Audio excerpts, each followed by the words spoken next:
ल नमस्कार सबैजनामा म सानो युजर युट्युबको तपाईलाई म के भन्न चाहन्छु भन्दा म त एउटा युट्युबमा सानो युजर हो भर्खर 1-2 महिना भयो युट्युब चलाउन लागेको मेरो चाहिँ वाच टाइम पुरा भएको छैन 4000 घण्टा वाच टाइम पुर्याउनको लागि धेरै नै कडा मिहिनेत गर्नुपर्छ भन्ने मेरो साथीले सुझाव दिएको थियो त्यसमा नयाँ भिडियोहरु कमेडीहरु अनि रिल्सहरु धेरै बनाउनु पर्छ भन्ने थियो के अब त्यसको लागि मैले त अब त्यस्तो खतरा भिडियो त बनाउन सक्दैन हैन त्यसको लागि के गर्ने त अब वाच टाइम पुरा गर्ने कसरी गर्ने त भनेर लाए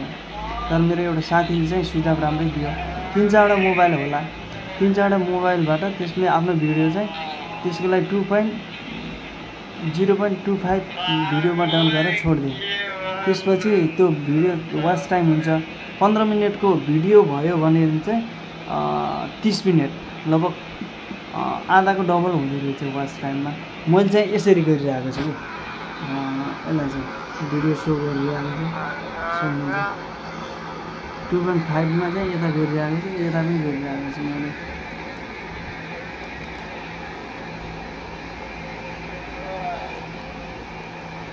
यसलाई चाहिँ कन्टेन्टहरु पुरा गर्नका लागि धेरै नै कडा र मिहिनेत गर्नुपर्छ म पनि यसमा बसेको लगभग 20 मिनेट भयो 30 मिनेटको भिडियो थियो यो 30 मिनेटको भिडियो 20 मिनेट भयो भनेपछि यसको वाच टाइम भनेको 40 मिनेट भयो के 40 मिनेट वाच टाइम भयो एउटामा चाहिँ 10-20 मिनेट भयो एउटा चाहिँ 15 मिनेट भयो भनेपछि यसरी नै दिनको 1 घण्टा बस्यो भने मलाई धेरै नै सपोर्ट हुन्छ अरु भिडियोमा भ्युज हुँदै गर्छ अनि यसमा चाहिँ आफूले गरेको भिडियोमा चाहिँ वाच गरिरहनु चाहिँ एकदम सजिलो तरिका चाहिँ मलाई लाग्यो त्यसैले मैले यस्तो विषय उपयोग गरेको तपाईहरुलाई के लाग्छ सजाब सुल्लाहको लागि मलाई पनि दिन सक्नुहुन्छ मेरो नयाँ हुनुहुन्छ भने मेरो एउटा युट्युबमा चाहिँ सब्स्क्राइब गरिदिनु